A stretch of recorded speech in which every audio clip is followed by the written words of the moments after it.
आज के इस सफर में हम गुजरे जमाने के उन यादों को ताज़ा करेंगे और जानेंगे कि जब दो दिग्गज अपनी पूरी ताकत के साथ पर्दे पर आए, तो असली बाजी किसने मारी।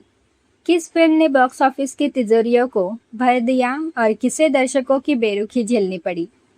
दोनों फिल्मों की अनसुनी कहानियां, उनके बजट का सच और कुछ ऐसे हैरान कर देने वाले राज जो शायद आपने आज से पहले कभी नहीं सुने होंगे। यकीन मानिए, आज का ये मुकाबला आपको अंत तक बांधे रखेगा, इसीलिए इस वीडियो को बिना स्किप किए पूरा देखिएगा।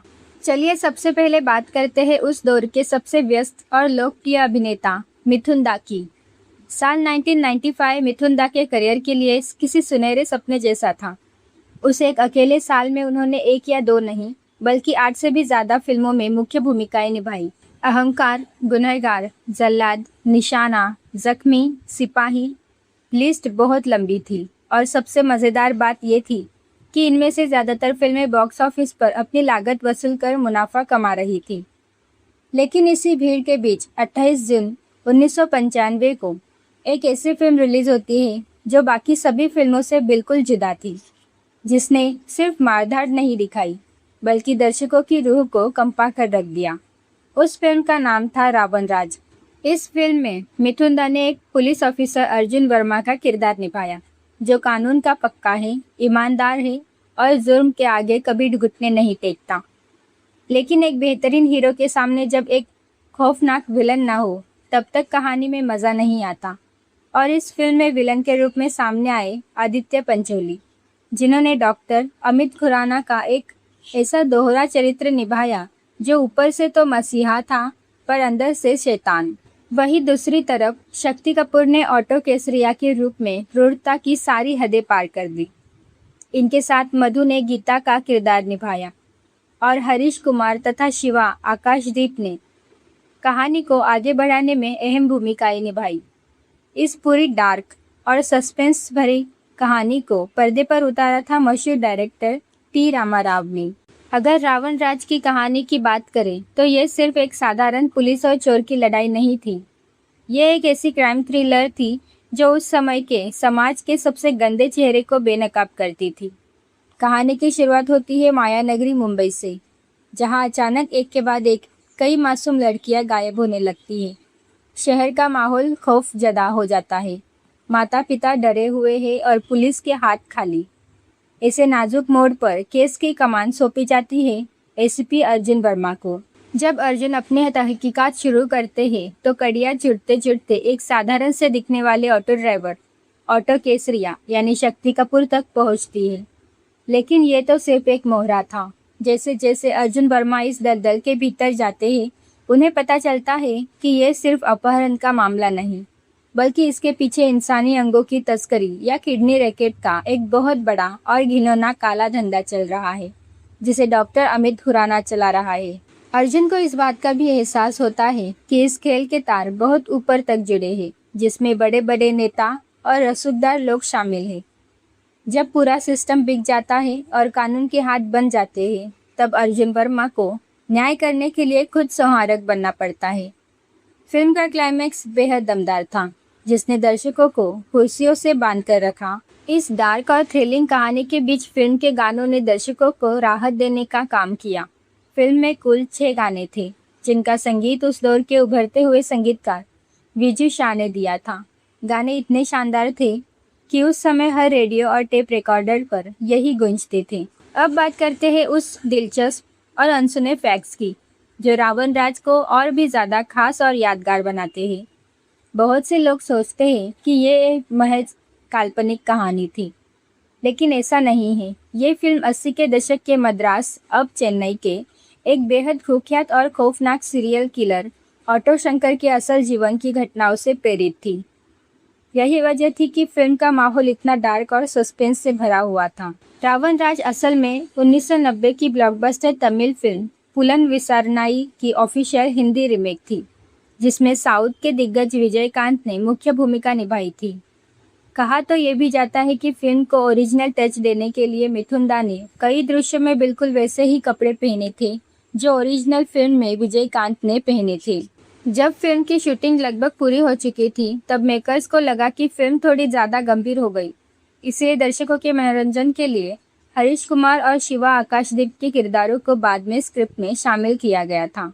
रावण राज नाम से फिल्म बनाने की कोशिश साल 1988 और 92 में भी की गई थी, लेकिन किन्हीं वजह से वो प्रोजेक्ट्स ठंडे बस्ते में चले गए। आखिरकार 1995 में ये नाम मिथुन दा की इस फिल्म को मिला और इतिहास बन गया। अब इस मुकाबले के दूसरे पहलू की तरफ कदम बढ़ाते ही साल 1995 की उसी दौर में 17 नवंबर को सिनेमाघरों में दस्तक देती है सनी देओल की एक महत्वाकांक्षी फिल्म, जिसका नाम था अंगरक्षक। इस फिल्म को लेकर डिस्ट्रीब्यूटर्स और दर्शकों के बीच भारी उत्साह था, क्योंकि सनी देओल उस समय एक्शन की बेताज बादशाह माने जाते थे। इस फिल्म में एक बेहद मजबूत स्टार कास्ट को इकट्ठा किया गया था। सनी देओल के साथ लीड रोल में थी चुलबुली और मासूम पूजा भट्ट। उनके अलावा कुलभूषण खरबंदा, सईद जाफरी, मोहनीश बहल, रामी रेड्डी और नासर जैसे मंजे हुए कलाकारों की पूरी फौज इस फिल्म का हिस्सा थी। फिल्म की कमान संभाली थी साउथ के जाने माने डायरेक्टर रवि राजा पेनसेट्टी ने। इसे प्रोड्यूस किया था विवेक कुमार ने और गानों को अपने धुने से सजाया था आनंद मिलिंद की जोड़ी ने, जबकि बोल लिखे थे समीर ने। अंगरक्षक की कहानी एक्शन के साथ साथ एक बेहद खूबसूरत और इमोशनल लव स्टोरी भी थी। फिल्म की कहानी घूमती है अजय नाम के एक बेहद जानबाज, ईमानदार और कड़क मिजाज बॉडीगार्ड के इर्द गिर्द, जिसका रोल सनी देओल ने निभाया था। अजय को देश के एक बहुत बड़े और रसूखदार राजनेता ईश्वरी प्रसाद की बेटी प्रियंका पूजा भट्ट की सुरक्षा की जिम्मेदारी सौंपी जाती है। अब प्रियंका ठहरी, मॉडर्न और खुले विचारों वाली लड़की, जिसे हर वक्त अपने पीछे एक बॉडीगार्ड का साया घूमना बिल्कुल पसंद नहीं था। शुरुआत में दोनों के बीच जबरदस्त नोकझोंक, तकरार और गलतफहमियां देखने को मिलती है।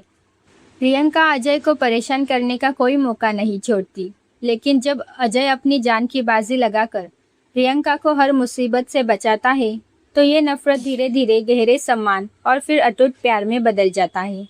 कहानी में असली मोड़ तब आता है जब ये राज खुलता है कि प्रियंका की जान को खतरा किसी बाहरी दुश्मन से नहीं, बल्कि उनके अपने ही घर और राजनीतिक गलियारों के अंदर बैठे गद्दारों से है। इसके बाद शुरू होता है सनी पाजी का वो रौद्र रूप, जिसके लिए वो जाने जाते हैं। अकेले ही दुश्मनों की फौज पर भारी पड़ना और हर एक गद्दार को चुन चुन कर खत्म करना। फिल्म का क्लाइमैक्स एक्शन से भरपूर था, जहां अजय अपने फर्ज और प्यार दोनों को मुकाम तक पहुंचाता है। भले ही ये एक एक्शन प्रधान फिल्म थी, लेकिन आनंद मिलिंद के संगीत ने इस फिल्म को एक बेहद रोमांटिक पहचान दी। सनी देओल और पूजा भट्ट की अनोखी जोड़ी पर फिल्माए गए गाने आज भी लोग गुनगुनाते हैं। सनी देओल की इस फिल्म के पीछे भी कई ऐसे दिलचस्प बातें छुपी हैं जिन्हें बहुत कम लोग जानते हैं।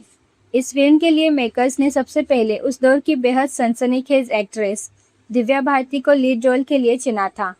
फिल्म की कुछ प्लानिंग भी हो चुकी थी, लेकिन उनके अचानक और दर्दनाक निधन के बाद ये रोल पूजा भट्ट की झोली में गया। सनी देओल और पूजा भट्ट ने वैसे तो कल्ट क्लासिक फिल्म बॉर्डर में भी काम किया था, लेकिन उस फिल्म में दोनों का एक साथ कोई भी सीन नहीं था। इस लिहाज से अंगरक्षक ही पूरे सिनेमाई इतिहास की एकमात्र ऐसी फिल्म है जहां इन दोनों की ऑन स्क्रीन केमिस्ट्री दर्शकों को देखने मिली थी। जब इस फिल्म पर काम शुरू हुआ था, तब इसका नाम अंगरक्षक नहीं बल्कि यात्रा तय किया गया था, लेकिन बाद में मेकर्स को लगा कि कहानी के हिसाब से अंगरक्षक ज़्यादा दमदार और सटीक नाम रहेगा। फिल्म में सनी देओल के किरदार का नाम अजय था। बहुत कम लोग जानते हैं कि सनी देओल का आधिकारिक और असली नाम भी अजय सिंह देओल है, यानी पर्दे पर वो अपने ही नाम के किरदार को जी रहे थे। अब आते हैं उस सबसे बड़े रोमांचक मोड़ पर जिसका आप सब बेसब्री से इंतजार कर रहे थे। जब ये दोनों फिल्में बॉक्स ऑफिस के तराजू पर तोली गई, तो आंकड़ों का गणित क्या रहा? कौन बना असली सिकंदर? पहले बात करते हैं सनी पाजी की अंगरक्षक की। बड़े स्टार्स और भारी भरकम स्टारकास्ट की वजह से इस फिल्म का बजट उस समय के हिसाब से काफ़ी ज़्यादा था, लगभग 4 करोड़ 75 लाख रुपए। फिल्म ने अपने पहले ही दिन 70 लाख रुपए की एक अच्छी ओपनिंग ली थी और अपने पहले हफ्ते में करीब 3 करोड़ 10 लाख रुपए का बिजनेस किया।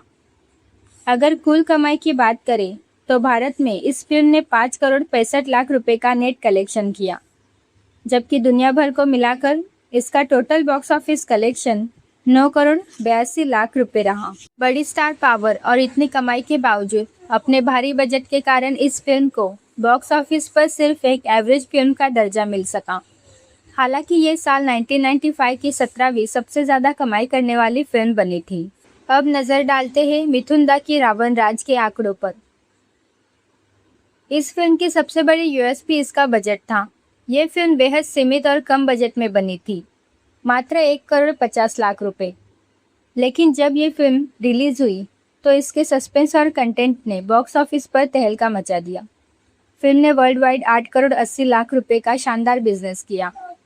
अब आप खुद सोचिए, 1.5 करोड़ की लागत और 8.5 करोड़ से ज़्यादा की कमाई। यही वजह थी कि इस फिल्म को बॉक्स ऑफिस पर एक हिट फिल्म घोषित कर दिया गया।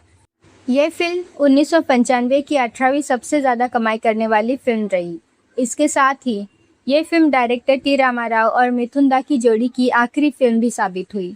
तो दोस्तों, बॉक्स ऑफिस का गणित और इन दोनों फिल्मों का सच तो आपने जान लिया, लेकिन सिनेमा के इतिहास में असली फैसला हमेशा जनता की अदालत में होता है। अब आपकी बारी है मुझे बताने की, आपको इन दोनों फिल्मों में से कौन सी फिल्म सबसे ज़्यादा पसंद है।